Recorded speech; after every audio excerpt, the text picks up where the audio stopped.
The 4-Hour Workweek by Timothy Ferriss presents a radical idea about work, productivity, and lifestyle design. The book argues that most people follow a traditional path that was designed during the industrial age: study for many years, get a stable job, work 40 or more hours every week for decades, and eventually retire at an old age.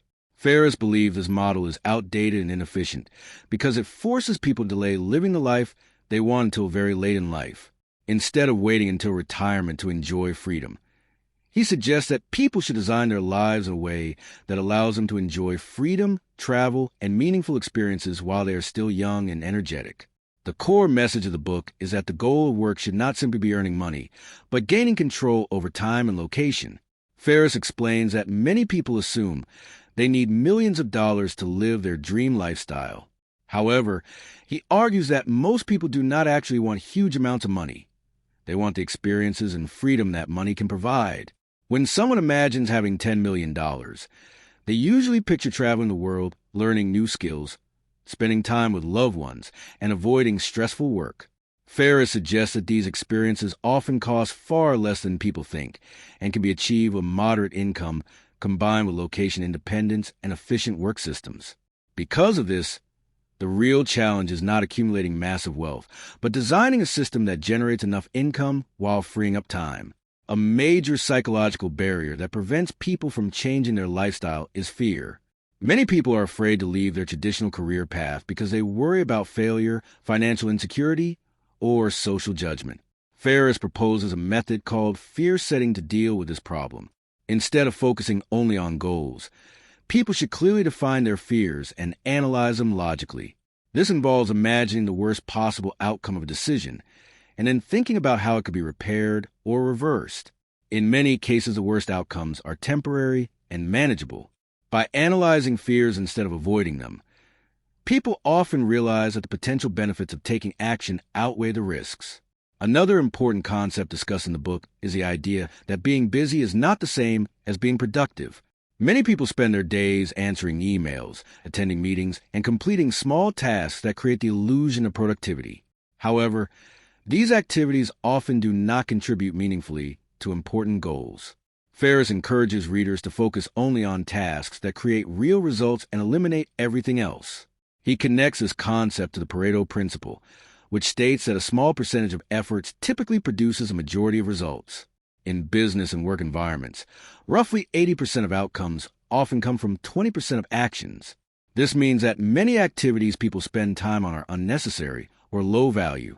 Ferriss recommends identifying the small number of tasks that generate the most important results and concentrating only on those tasks.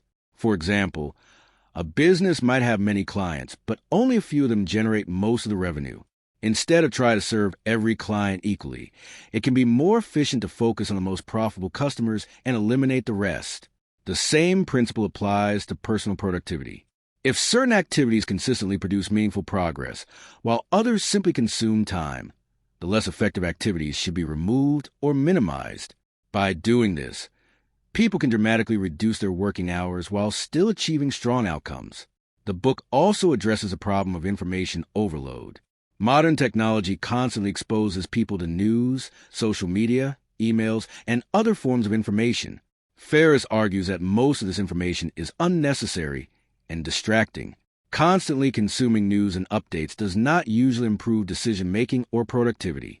Instead, it fragments attention and prevents deep focus.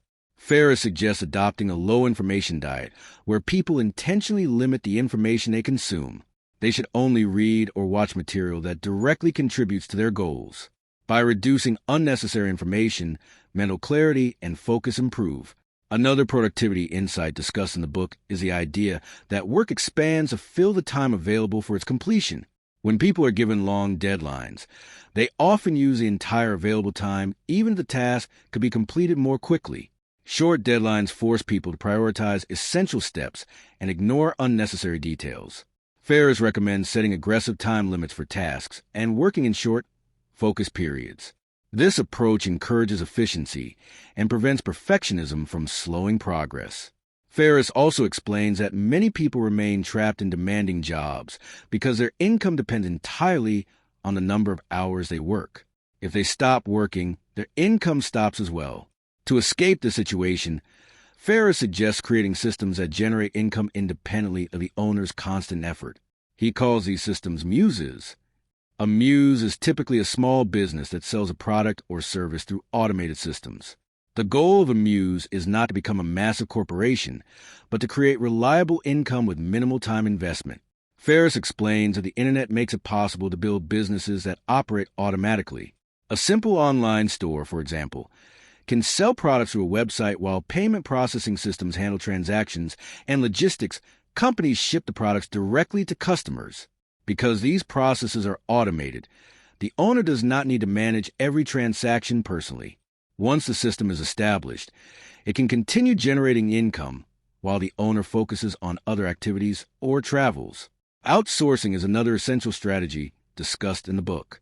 Many tasks in both personal and professional life do not require the owner's direct involvement. Activities such as research, scheduling, customer support, and administrative work can be delegated to virtual assistants. These assistants often work remotely from different countries and can perform tasks efficiently at lower costs. By delegating repetitive work, entrepreneurs free up their time to focus on strategic decisions and creative thinking. Outsourcing also allows businesses to scale without requiring the owner to work longer hours. Automation and outsourcing together create a system where income continues with minimal supervision. Ferriss emphasizes that the ultimate goal is not just passive income but freedom. When a business operates independently, the owner gains the ability to control how their time is spent. Instead of working constantly to maintain income, individuals can travel, learn new skills, or pursue personal interests. Ferriss also encourages readers to challenge the traditional requirement of working in a physical office. Many jobs today can be performed entirely through computers and internet connections. Employees can negotiate remote work arrangements with their employers by demonstrating that productivity does not decrease when working from home. In some cases, productivity even improves because workers experience fewer interruptions and commute times disappear. Once someone is able to work remotely, they gain location independence, meaning they can live or travel anywhere while continuing to earn income. Location independence leads to another concept called geo-arbitrage. This means earning income in a strong currency while living in places where the cost of living is significantly lower. Someone who earns income online might choose to live in a country where housing, food, and transportation are much cheaper than in large Western cities. Because their income remains the same while expenses decrease, their overall lifestyle improves. This strategy allows individuals to enjoy comfortable living conditions, travel opportunities, and leisure time without needing extremely high salaries. Ferriss also criticizes the traditional concept of retirement. In the conventional model, people work continuously for most of their adult lives and finally retire when they are old. Ferriss argues that the system postpones happiness and exploration until a stage of life when energy and health may be limited. Instead of saving all leisure time for old age, he suggests taking mini retirements throughout life. A mini retirement is an extended break during which individuals travel, learn languages, develop hobbies, or explore different cultures. Because automated income systems continue functioning, these breaks become financially possible. The book emphasizes that experiences often bring greater satisfaction than material possessions. Many people work extremely hard to purchase expensive items, such as luxury cars or large houses, but these possessions do not necessarily create long-term happiness. Ferriss encourages people to invest in experiences that enrich their lives and expand their perspectives. Traveling, learning new skills, and meeting different people often create deeper fulfillment than acquiring more material goods. Ferriss also discusses the importance of questioning social expectations. Many people feel pressure to follow the same career paths as their peers, even if those paths do not align with their personal goals. Society often rewards individuals who appear busy and hardworking, even when their work is not meaningful or efficient. Ferriss argues that individuals should measure success according to their own values rather than external expectations. Someone who earns a moderate income but has freedom to travel and pursue interests may actually live a richer life than someone with a high salary but little time or autonomy. Throughout the book, Ferriss encourages experimentation and action. Instead of spending years planning a perfect career or business idea, People should test ideas quickly and learn from real-world feedback. Small experiments allow individuals to discover what works and what is not without risking everything at once. This approach reduces fear and accelerates progress because mistakes become opportunities for learning rather than permanent failures. The overall philosophy presented in the book is known as lifestyle design. Lifestyle design means intentionally deciding how you want to live and then creating systems that support that vision. Instead of building a career first and hoping that happiness will eventually follow, Ferriss suggests defining the ideal lifestyle first. Once the desired lifestyle is clear, work and business systems can be designed to support it. This approach ensures that productivity and financial success serve the purpose of improving life rather than dominating it. Ultimately, the message of the book is that time is the most valuable resource a person has. Money can be earned again, but lost time cannot be recovered. Because of this, Ferriss argues that individuals should structure their work in a way that maximizes freedom and meaningful experiences.